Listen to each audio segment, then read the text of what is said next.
गुजरात में आप देखिए, नहीं, गुजरात आप छोड़िए, एक सेकंड, यूपी पे रहिए सर। यूपी पे आप फिसले ना। केशव प्रसाद मौर्य कह रहे हैं 80+40 बिहार प्लस यूपी 120 हम जीत कर यहाँ दिखाएंगे। कैसे? दुकानदारों ने कुछ दिक्कत बताई, कहने लगी ये कैमरे हमारे दिखाएंगे वही जो हम चाहेंगे। Welcome to the Rational Media. दोस्तों, आज सत्ताधारी पार्टी विपक्ष के इंडिया गठबंधन के बारे में गलत अफवाहें फैलाने में लगी हुई है।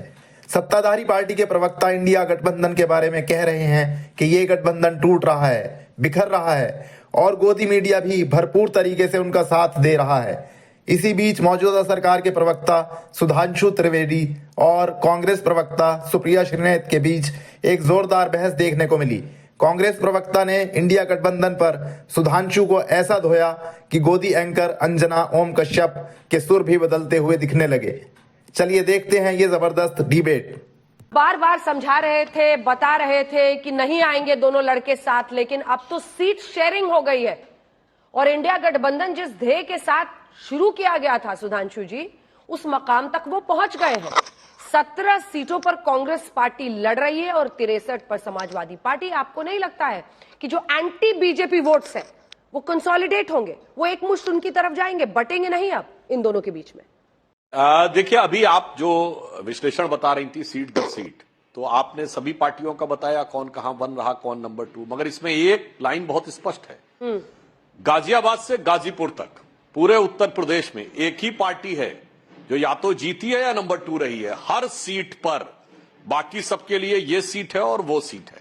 तो एक बात बहुत स्पष्ट है कि उत्तर प्रदेश में एक और बात आप देखिए, हम 42-43% वोट 2014 में पाए, हम 2019 में 49% के आसपास पहुंचे, 50 के नजदीक पहुंचे। अब हमारा लक्ष्य 50 के ऊपर जाना है और यह बात बहुत स्पष्ट रूप से माननीय प्रधानमंत्री जी ने, राष्ट्रीय अध्यक्ष जी ने, गृह मंत्री जी ने, सभी ने बात कही है।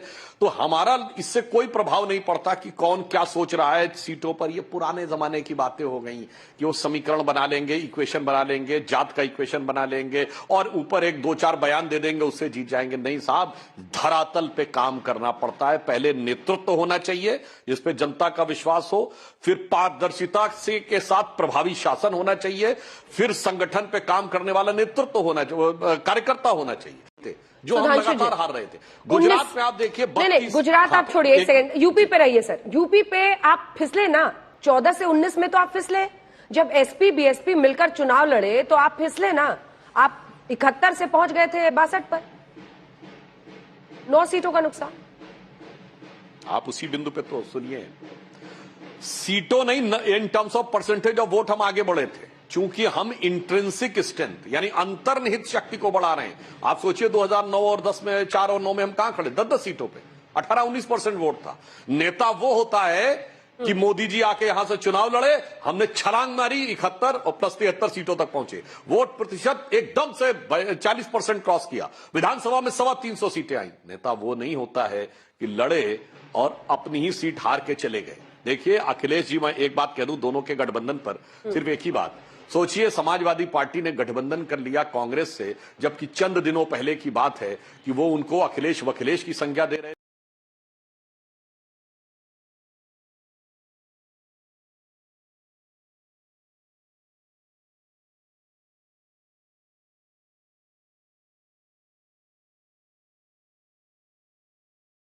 रहे हैं और इस बार राममय, वो बार बार कहते हैं कि यूपी के लोग हैं और सारे के सारे उधर वोट देंगे, और लड़ाई कभी भी आमने सामने की नहीं हो पाएगी क्योंकि बीएसपी को आप लोग नहीं शामिल कर पाए, तो लड़ाई त्रिकोणीय ही रहेगी।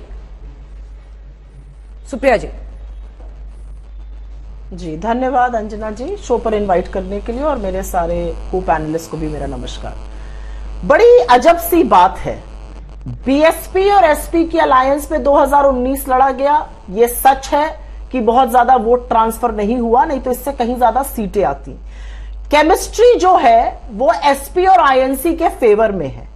22 सीटें उत्तर प्रदेश में ऐसी हैं जिनका आपने भी विवरण किया था। उसके अलावा 22 सीटें उत्तर प्रदेश में भाजपा की ऐसी हैं जो 50,000 से 1 लाख के बहुमत में उन्होंने जीती है, और उत्तर प्रदेश की लोकसभा इतनी बड़ी है कि 18 से 22-22, 24-24 लाख के मत है वहां पर। तो उसमें 50,000 से 1 लाख की जीत, जैसा कि मैं कहना चाह रही हूं, बहुत बड़ी बात नहीं होती है। लेकिन अगर उसको भी आप देख लीजिए, मछली शहर में 181 वोट से भाजपा जीती थी, कोई बात नहीं।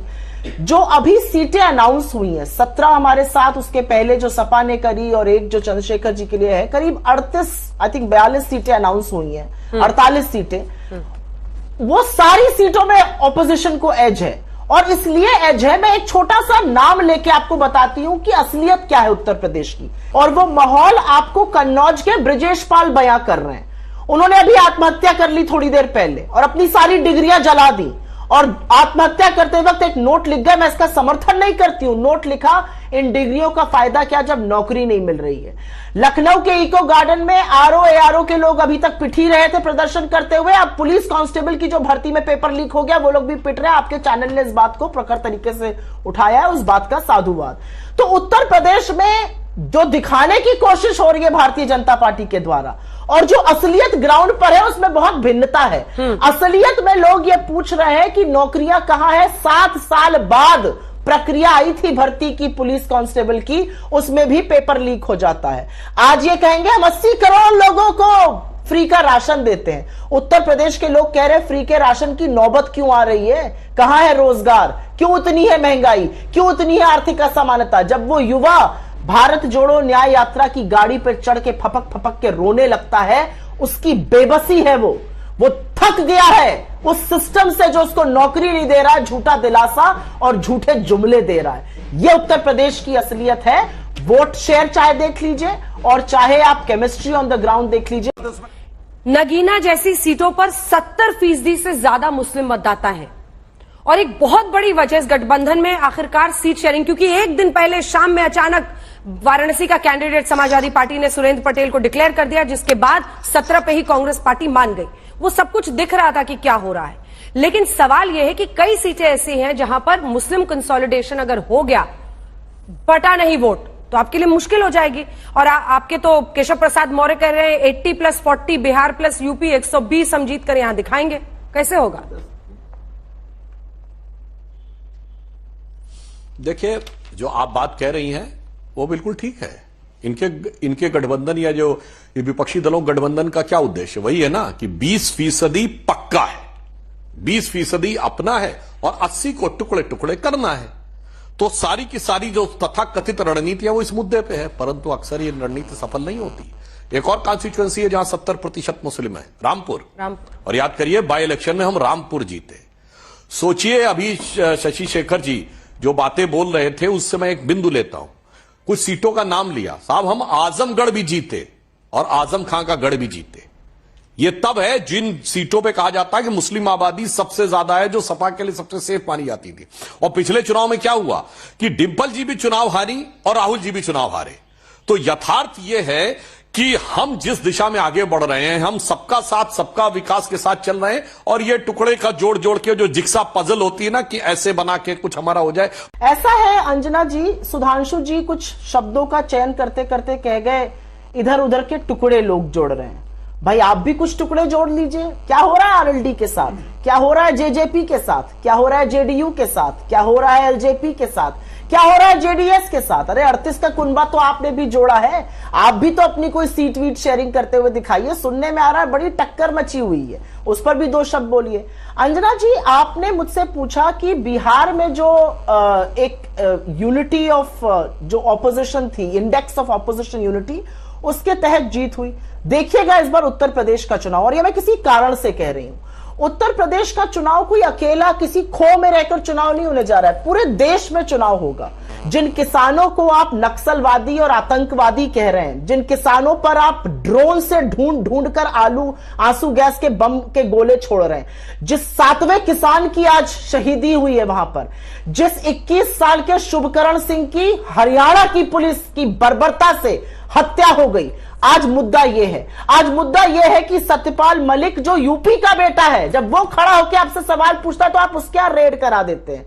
आज सवाल यह है कि किसानों को एनएसए के लॉ सेट के अंतर्गत मुकदमा किया जाएगा और उनके घर पे कुर्की के कागज लगाए जाएंगे, ढूंढ कर उनको पीटा जाएगा, बोरियों में भर के उनको हरियाणा की पुलिस ले जाएगी।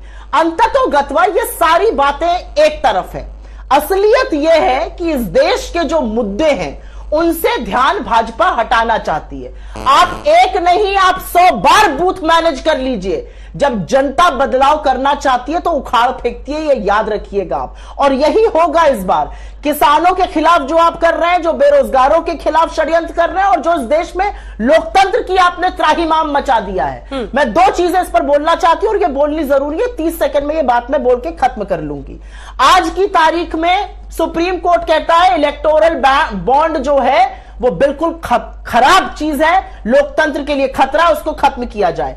चंडीगढ़ के मेयर के चुनाव में महज 36 वोट में आपकी सारी असलियत खुल के सामने आ गई, सबको पता चल गया अनिल मसीह का मसीहा कौन था। असलियत एक यह भी है कि कल आपकी प्रवक्ता ने, आम आदमी पार्टी की प्रवक्ता ने खुलासा किया कि उनके ऊपर बीजेपी ने कितना प्रेशर बनाया कि आप इंडिया गठबंधन में ना रहिए। आप इन सब चीजों से कुछ लोगों को डरा सकते हैं, कुछ लोगों को धमका सकते हैं। देश की जनता के सामने इस समय आप मोर्चा लेके खड़े हैं। कोई भी सरकार किसानों के साथ बर्बरता कर कोई चुनाव नहीं जीत सकती है, यह बात मैं डंके की चोट पर कहती हूं। और इसके लिए आप मुझे जरूर 2024 के चुनाव के बाद बुलाइएगा और इस स्टूडियो में लताड़िएगा। कोई भी सरकार किसानों के खिलाफ षड्यंत्र रच के नहीं जीत सकती, क्योंकि बस 10 सेकेंड, क्योंकि आपने अमेठी का नाम ले लिया, तो जो अमेठी की सांसद हैं, जो महंगाई और महिलाओं पर चुप हो जाती हैं, सांप सूंघ जाता है, सिर्फ राहुल गांधी का नाम सुनते ही जग जाती है, वो अमेठी के दौरे पर थी। उस दौरे में लोगों से बोल रही थी, किसी ने आके बोला कुछ मिल नहीं रहा है लाभ, कहने लगी तुम्हारे सोने के बुंदे, तुम गरीब कहां हो। दुकानदारों ने कुछ दिक्कत बताई, कहने लगी ये कैमरे हमारे दिखाएंगे वही जो हम चाहेंगे। किसी और ने कुछ कहा। तो ऐसे धमकाने से अगर आपको लगता है कि लोग जीत जाएंगे, आप बड़े बड़े मकान बना सकते हैं, दिल बनाना होता है लोगों के घर में, सुधांशु जी जवाब बनाना होता है लोगों के दिल में। सुधांशु जी जवाब दीजिए। तो दोस्तों आप क्या कहते हैं, इस डिबेट में अंजना के सुर किसकी तरफ दिख रहे हैं? कमेंट करके जरूर बताना और चैनल को सब्सक्राइब जरूर करना। धन्यवाद।